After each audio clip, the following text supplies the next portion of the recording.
Hola a todos, bienvenidos a un nuevo episodio del podcast Terror cerca de ti. Como cada capítulo, quiero agradecer a todos los que, semana a semana, escuchan el podcast, así como dar la bienvenida a los que lo hacen por primera vez. No olviden seguirme en Spotify y calificar y dejar un comentario en iTunes. Esto ayuda a que el podcast llegue a más personas. Recuerden seguir mis redes sociales, @terrorcerca, en Facebook e Instagram, donde publico contenido adicional a los episodios. Y junto con el correo electrónico, terrorcercadeti@gmail.com, es la forma que me pueden hacer llegar sus sugerencias de historias o sus propios relatos. Esta semana les traigo la segunda parte de la historia de Charles Albright. La década de los 70s fue lo mismo para Charles. Trabajos que cambiaba constantemente y crímenes menores por los que era detenido. En el 71 fue acusado de falsificar cheques. En el 79, fue atrapado robando 2 botellas de perfume. Y en el 80, fue enviado a prisión por 6 meses por robar una sierra.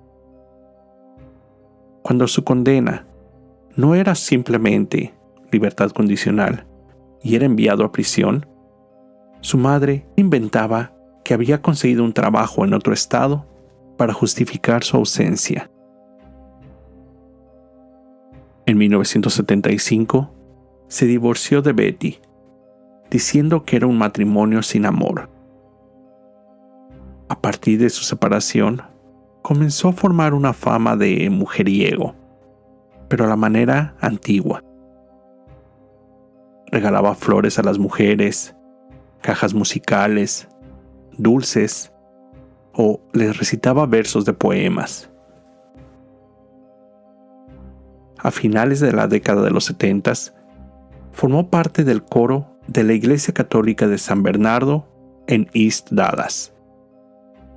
Ahí se volvió un miembro activo de la comunidad católica, al ayudar en las labores eucarísticas, leer pasajes de la Biblia y ayudar en la comunión. En 1981, Dell, su madre adoptiva, falleció. A pesar de la imagen que todos tenían de él, de ser un hombre respetable en la comunidad, comenzaron a surgir historias oscuras. En marzo de 1985, una familia que asistía a la misma iglesia lo acusó de abusar de su hija de solo 14 años de edad. Él siempre aseguró no haber tocado a la pequeña. Pero, para evitar un mayor escándalo, aceptó declararse culpable del cargo, con lo que negoció con el fiscal una sentencia de 10 años de libertad condicional. Es decir, no pisaría la cárcel por este crimen. A finales de ese mismo año, conoció a Dixie Austin, una tímida viuda de Arkansas. Comenzaron una relación y ella se mudó a vivir con él. Al morir su padre el año siguiente, Charles heredó casi $100,000. Sin embargo, Dixie, quien trabajaba en una tienda de regalos, lo mantenía y pagaba todos los gastos de la casa. En octubre de 1990, Charles inició un trabajo como repartidor de periódicos, por lo que todas las mañanas salía de su casa a las 3 y regresaba poco después de las 6 de la mañana. Mientras tenía una relación con Dixie, Charles había creado una segunda vida. Él era un conocido cliente en las diversas zonas rojas de Dallas. era cliente frecuente de varias sexoservidoras, quienes lo reconocían. Incluso, él estaba registrado como referencia de una de ellas en un formato de fianzas. Con algunas mujeres, comenzó relaciones platónicas. Era conocido por pagar un poco más de lo que ellas pedían. Algunas las llevaba a comer hamburguesas y las llevaba de regreso a su zona. Una mujer, de quien era cliente, confesó que cuando ella necesitaba dinero, llamaba a Charles, quien manejaba hasta su casa a dejárselo. Pero que alrededor del 87, ella decidió no verlo más, ya que comenzó a mostrarse agresivo en sus encuentros. Él le pidió que le pegara como si fuera un niño. Otra sexoservidora recuerda haberse encontrado con Charles y otra mujer, a quienes llevó a un motel. Esposó a las dos a la cama y comenzó a golpearlas con un cinturón y una extensión eléctrica. Como recordarán, al inicio del episodio anterior, brevemente les conté sobre el descubrimiento del cuerpo de una mujer en diciembre de 1990. El cadáver de la mujer, de más de 70 kilos, había sido encontrado sin ropa. Solo llevaba una camiseta. Los párpados cerrados, su cara y torso claramente golpeados, y una herida de bala, calibre 44 en la cabeza. La policía la identificó como Mary Pratt, una sexoservidora de 33 años de edad que trabajaba cerca del motel Star. No era conocida por usar ropa llamativa. El dinero que ganaba lo usaba para comprar drogas. Al terminar la noche, le pedía a alguno de sus clientes regulares la llevara en su auto a la casa de sus padres, donde vivía con ellos, quienes, al ser una pareja retirada, no sabían a qué se dedicaba su hija. John Westphalen fue el detective de homicidios asignado al caso. Conocido por el uso de técnicas de interrogación intimidatorias, también era uno de los investigadores más tenaces del departamento. John dedujo que el asesinato había sido cometido en otro lugar y el cuerpo desechado en donde fue encontrado. Él llegó a la oficina del forense para estar presente mientras se realizaba la autopsia al cadáver de Mary. La doctora Elizabeth Peacock fue la responsable del procedimiento, el cual inició de manera rutinaria. Pero, cuando abrió los párpados del cadáver, se llevó una terrible sorpresa. El cuerpo de Mary no tenía globos oculares, no tenía ojos, ningún tejido.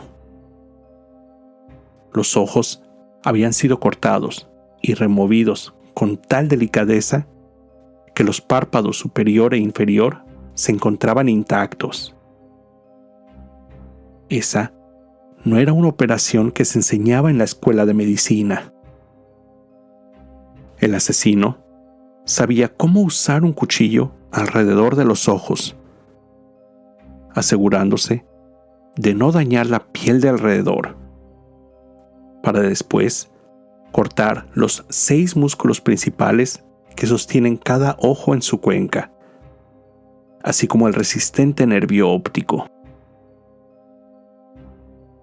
El detective contactó al FBI para revisar casos similares, donde mutilaciones o remoción de órganos pudiera darle alguna pista.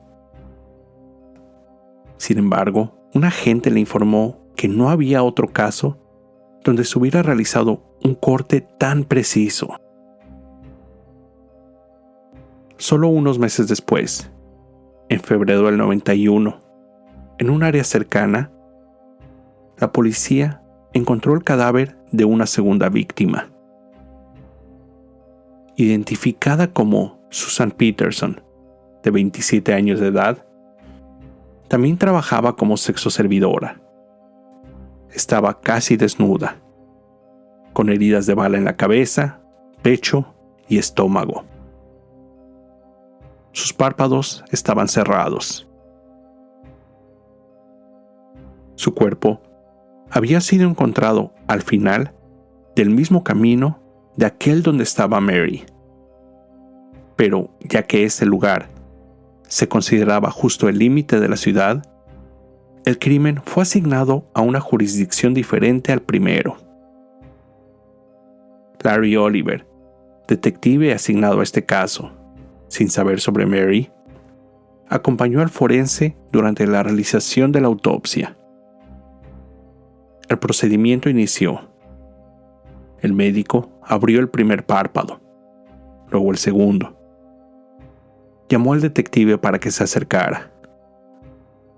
Larry no podía creer lo que veía. El cuerpo de Susan no tenía ojos. Habían sido removidos con cortes precisos. La oficina del forense fue quien le mencionó del caso de Mary con las mismas características. Los detectives de ambas instituciones se reunieron para comenzar la investigación. Deliberadamente, no usaron el término de asesinatos en serie, pero sabían que se encontraban ante un caso muy difícil. Uno donde el asesino tenía una mente torcida, pero era muy inteligente. Además, era consciente de abandonar los cadáveres donde sabría serían encontrados la mañana siguiente. Las autoridades decidieron alertar a las sexoservidoras que se encontraban cerca del Motel Star. Y, aunque no proporcionaron información específica, rápidamente comenzó a correr el rumor que las víctimas habían sido encontradas con el rostro extrañamente mutilado. Los oficiales John Matthews y Regina Smith eran los patrulleros que trabajaban en el área donde los cadáveres habían sido encontrados. Ellos conocían a casi todas las sexoservidoras del lugar, incluidas las dos víctimas. Al realizar uno de sus patrullajes, fueron rodeados por las mujeres, quienes les brindaron una lista de los que ellas creían eran los sospechosos.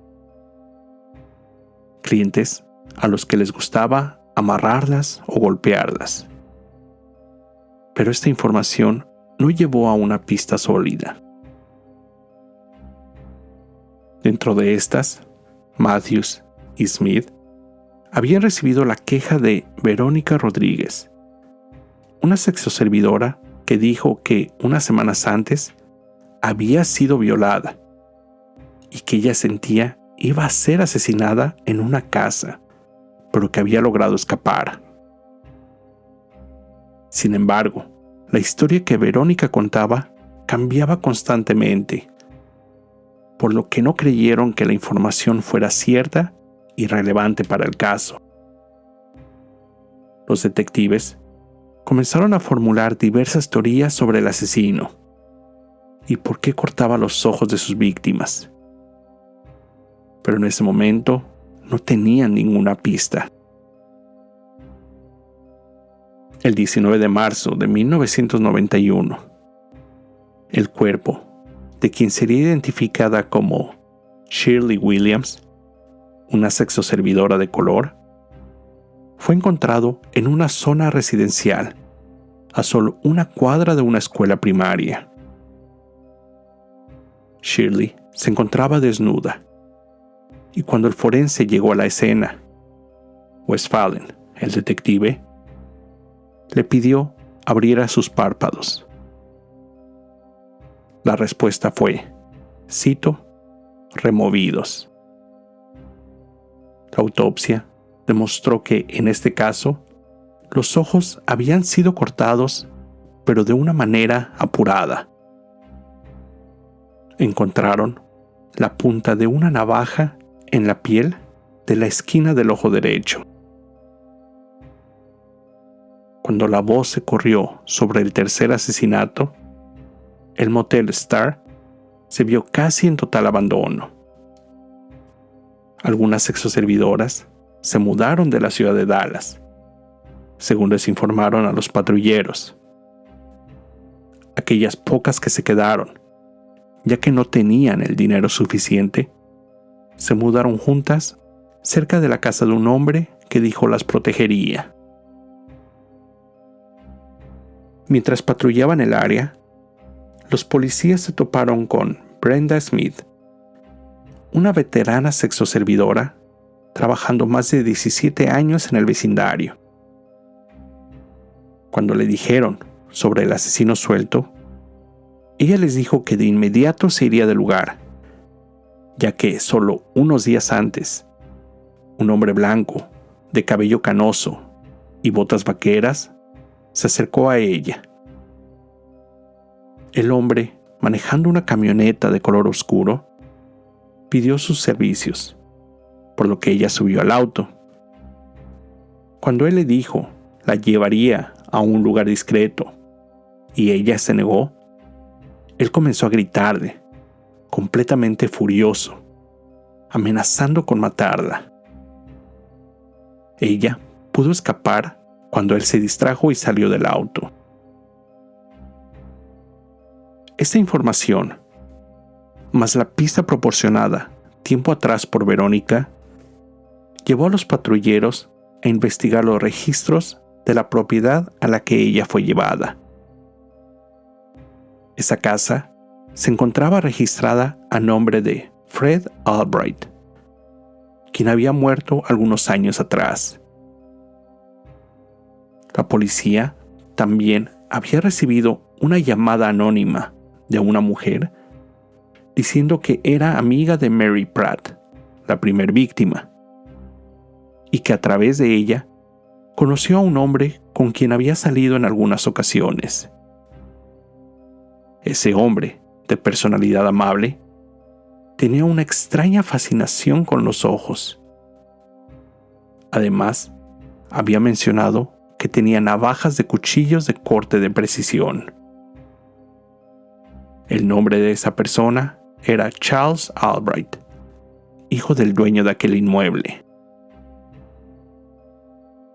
Cuando los patrulleros investigaron el historial de Charles, se encontraron con su registro de crímenes, robos, allanamientos, falsificaciones y el cargo de abuso de una menor de edad.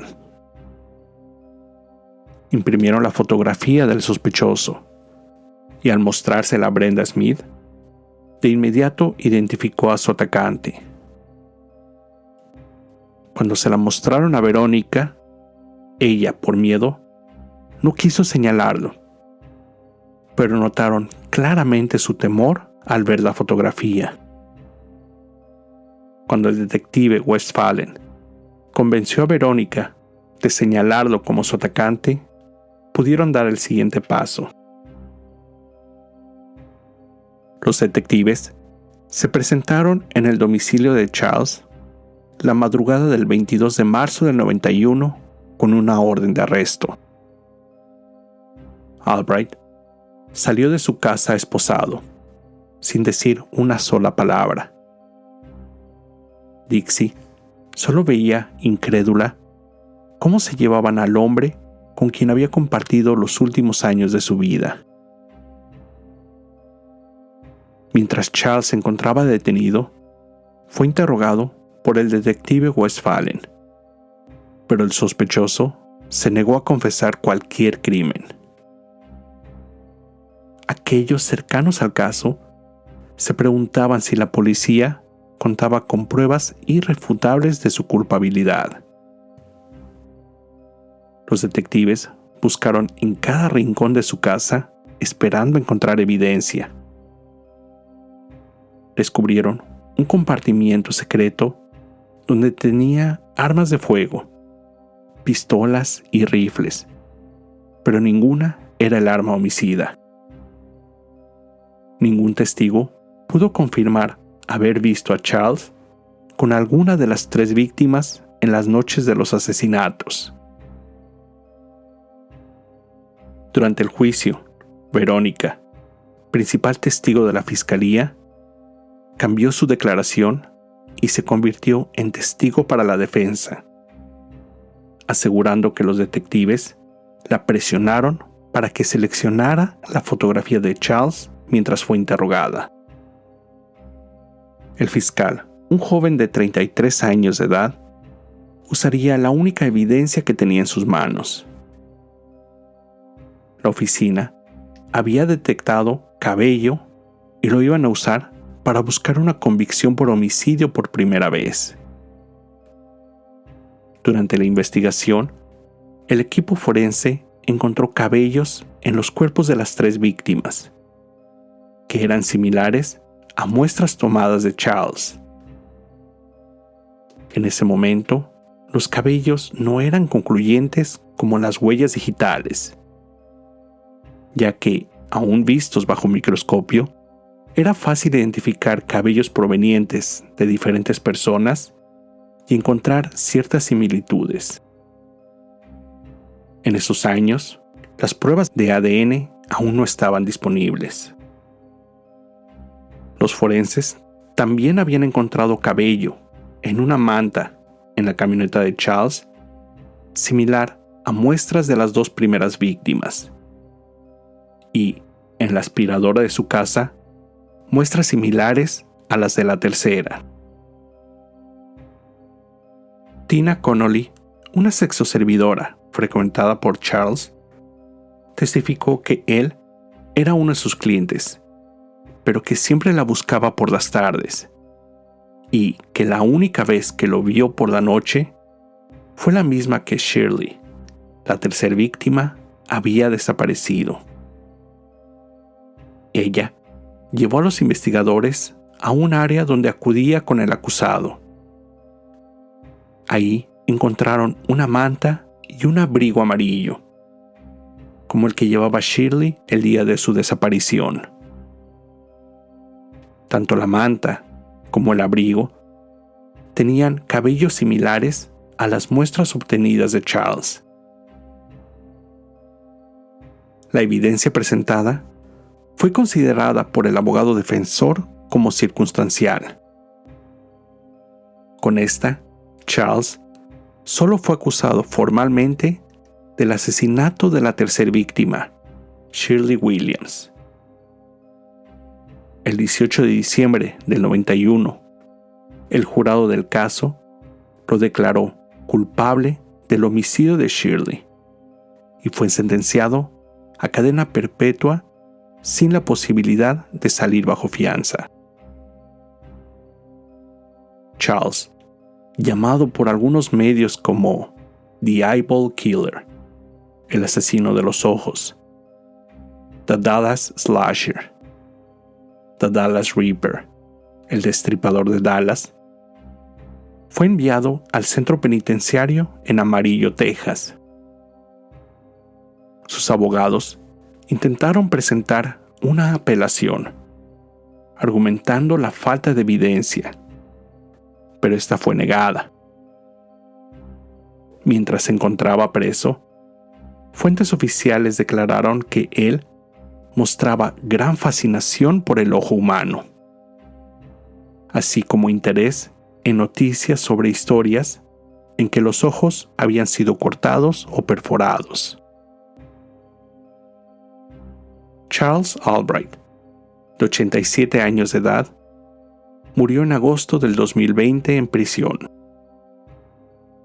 En fechas cercanas a su muerte, organizaciones de defensa enviaron al laboratorio las muestras de cabello recabadas durante el caso para ser analizadas. Los resultados de ADN indicaron que los cabellos no eran humanos, eran de perro. El caso siempre recibió mucha atención. Primero, por el cuidado con que los ojos habían sido removidos de los cuerpos de las víctimas. Y después, por la forma en que fue declarado culpable con evidencia circunstancial. Aún hoy en día, hay mucha gente que cree que Charles era inocente. Esta fue la historia del asesino Charles Albright. Con esto llego al final de este episodio. Como siempre, te recuerdo estar alerta de todo lo que pasa a tu alrededor, ya que el terror está donde menos te lo esperas. El terror está cerca de ti. Cuando el miedo se convierte en terror, hay una historia que contar.